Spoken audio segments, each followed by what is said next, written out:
exciting day in the shop today. I just got my Kreg plunge saw and one track. I do have one more track coming.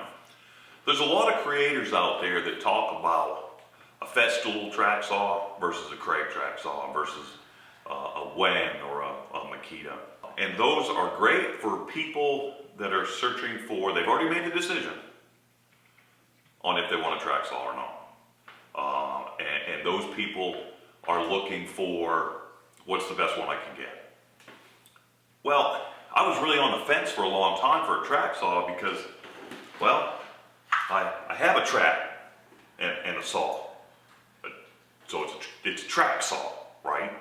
I mean, I put this down and I run the saw across it, I can cut down sheet good. But it doesn't work as flawlessly as I like. So I went ahead and ordered this Kreg plunge saw, track saw system. Here are my, I guess 5, 6, maybe 7 first impressions of this saw, and was it a waste of money? Let's find out. Let me move this stuff out of the way. So let's get this thing opened up, see what we have.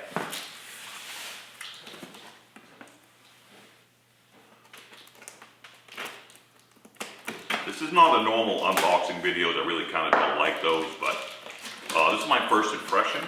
So it wouldn't be a first impression if I'd already opened the box, right?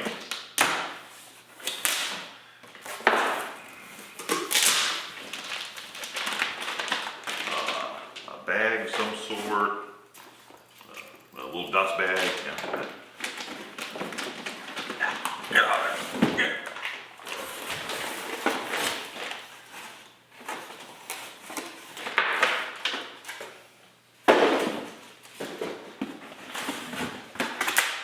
Make sure there's nothing stuck there in the extra cardboard. Okay. Now this comes in a nice bag that is not a toy. Whew.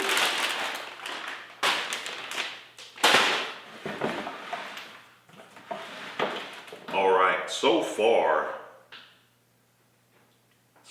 I'm really excited. Nice long cord.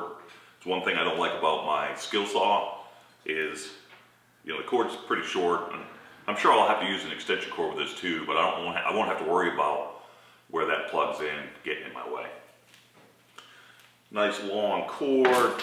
I'm gonna hook this up somehow eventually to dust collection. So, all right, we've got some. Oh, I got a Kreg sticker. I'm not sponsored by Kreg at all. Kreg doesn't know my name. I know his name. He doesn't know mine. But I'll probably put that onto something. Maybe I can get a sponsorship. It's an owner's manual. The products covered in this manual is the plunge saw, the track, the guide track connectors. I don't think I have any of those. And a few other things. So this is part of the adaptive cutting system. All right, saw looks pretty good. Okay, let's get this track opened up.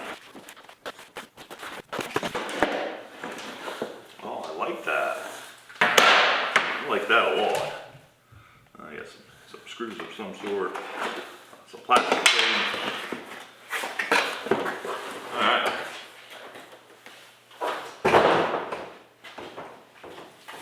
So this is a 62-inch track. It's a little bit longer than Festool and I think Makita. I think those are 52-inch.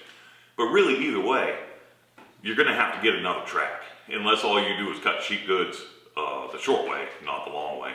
But everybody cuts them the long way too. So regardless, you will need another track. So even if you get the 52-inch, you know, 104 inches is plenty. Okay. Let's see how this fits in here. There's a plastic edge that I do have to trim off.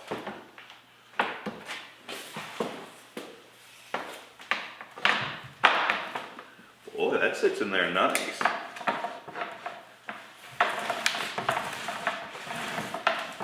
Track doesn't seem to move. When I first plunged the saw, just playing with it, it's unplugged. Here's my cord. I noticed that it was binding. It was hitting something, and I thought there may have been a defect until I actually, opened up the instructions and read the instructions. So it tells you to raise the chip guard all the way up. Okay, we're going to set the depth to 1/4 inch, and on a piece of scrap that's at least 62 inches long, we're going to plunge it through this plastic edge, and that is going to true that up, or trim that up at least. And then what we get to do is change the toe in and toe out to make sure that the front and the back of the blade are hitting that the way that they're supposed to. All right, got me some safety glasses too. If you're one of those people that don't wear safety glasses because you can squint small enough so that the dust isn't going to get in your eyes or whatever, hey, that's great, but we're cutting plastic. Okay, so you definitely want to put on some safety glasses. I am also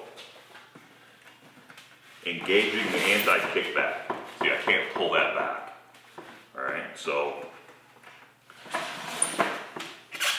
set to 1/4, everything's tight, splinter guard is up, anti-kickback. Okay, now it says to plunge into a scrap piece. This foam board is acting as my scrap piece. All right, here we go.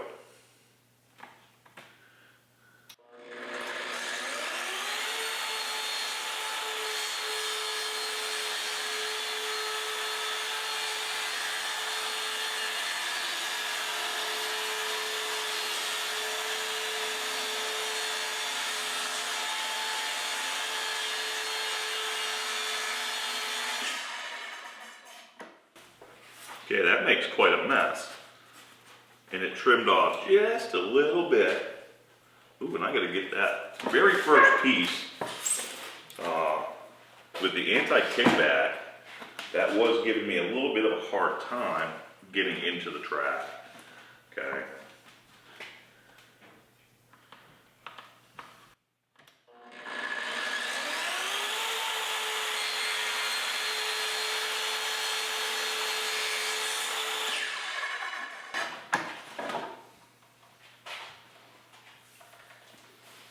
Okay, let's get that unplugged. I don't know what our next step is.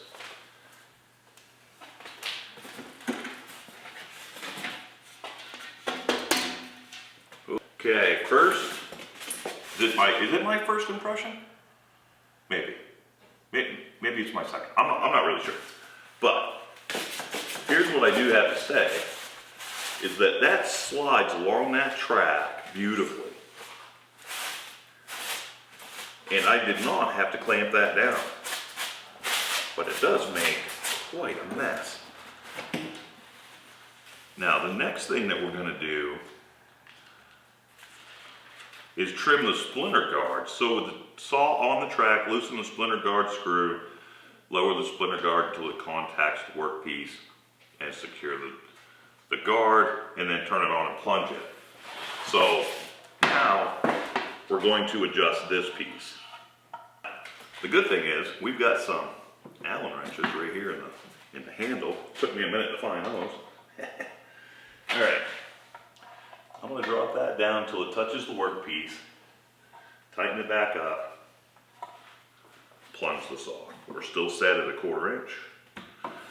It's on the track.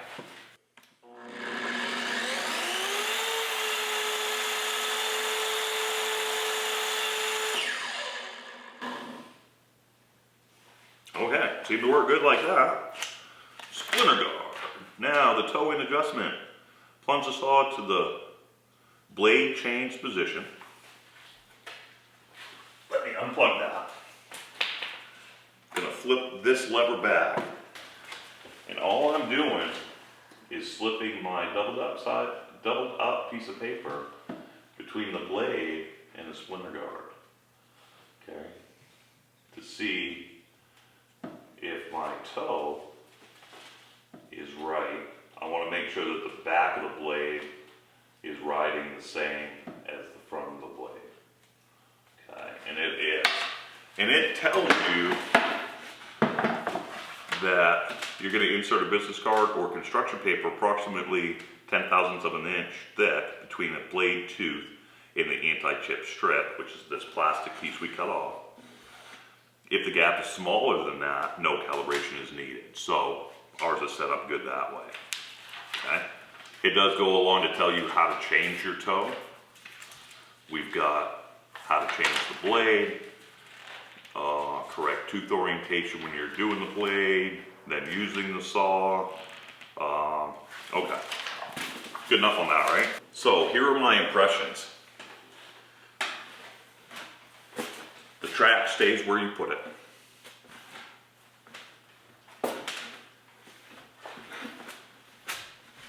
It's lined up perfectly with the anti-splinter strip that it has, this piece of plastic that we cut off at the beginning.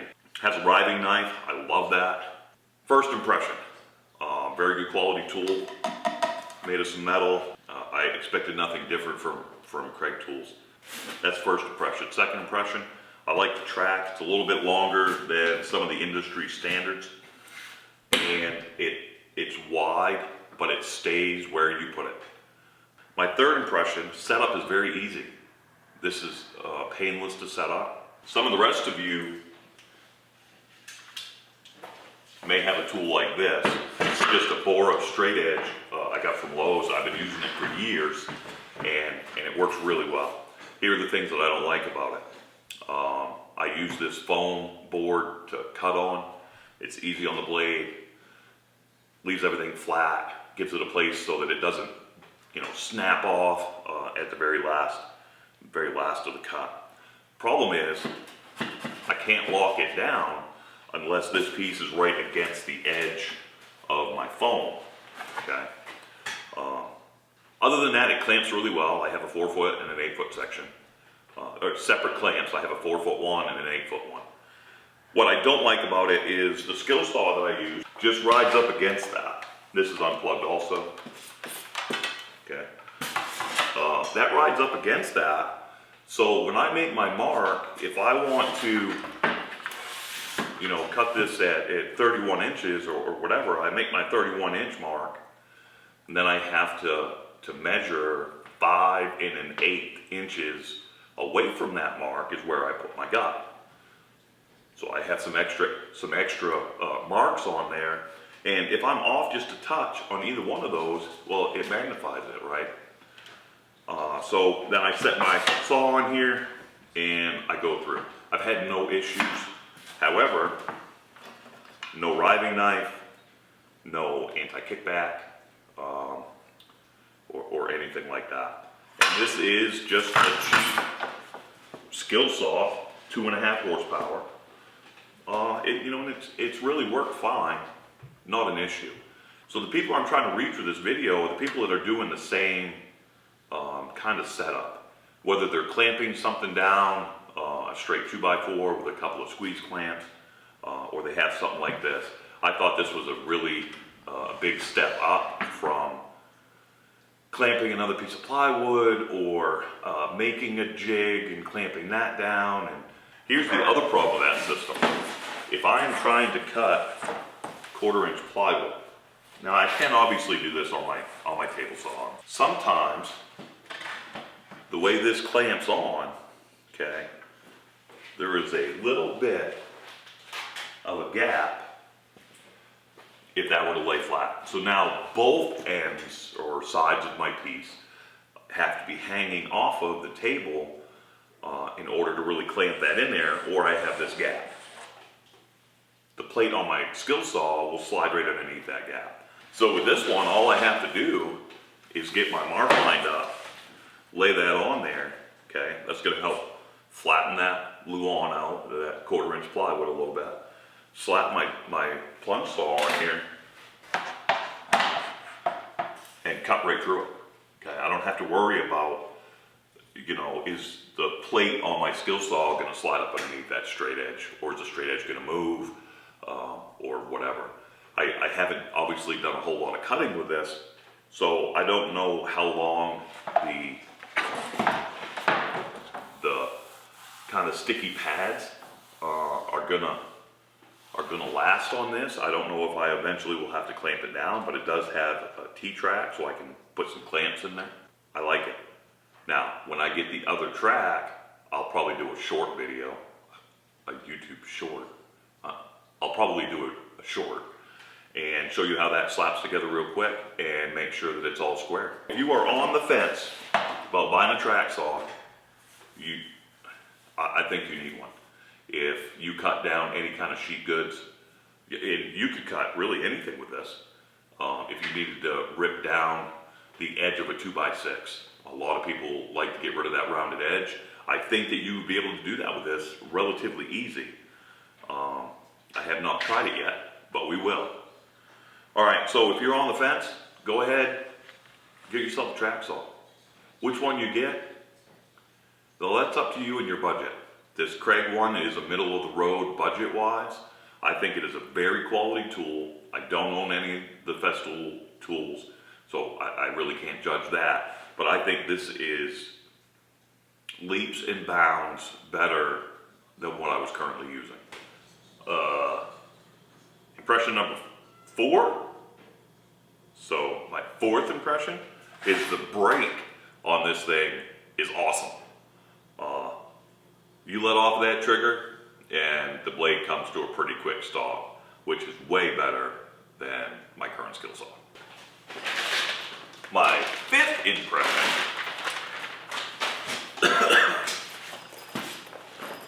is this carrying bag, okay?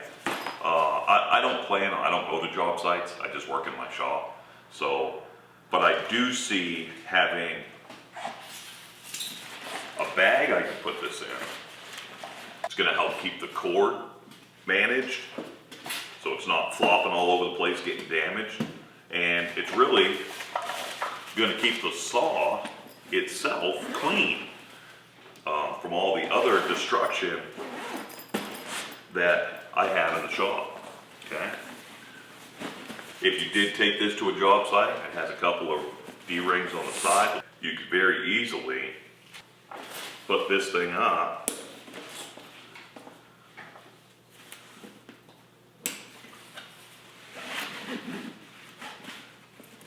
be able to carry that and carry your track too. Okay, so you're not making multiple trips back to your truck or your van. So there was the first 5 impressions of this Kreg track saw. I am very blessed to be able to add this to my Kreg collection. I do have some other Kreg tools besides just the pocket hole tool. Kreg didn't let me down again. Like I said, I'm not sponsored by them. Everything that I have, I bought with my own money. Nobody's, you know, paying me to do this video. But what a game changer. All right, so now I can get back to my cabinet build after I already cut all the sheet goods. And I can cut them with, maybe I'll cut the top with this. All right. Well, hey, thanks for watching. If you like this video, hit the like button. I also wouldn't mind if you subscribe too. That'd be pretty cool. All right, take it easy.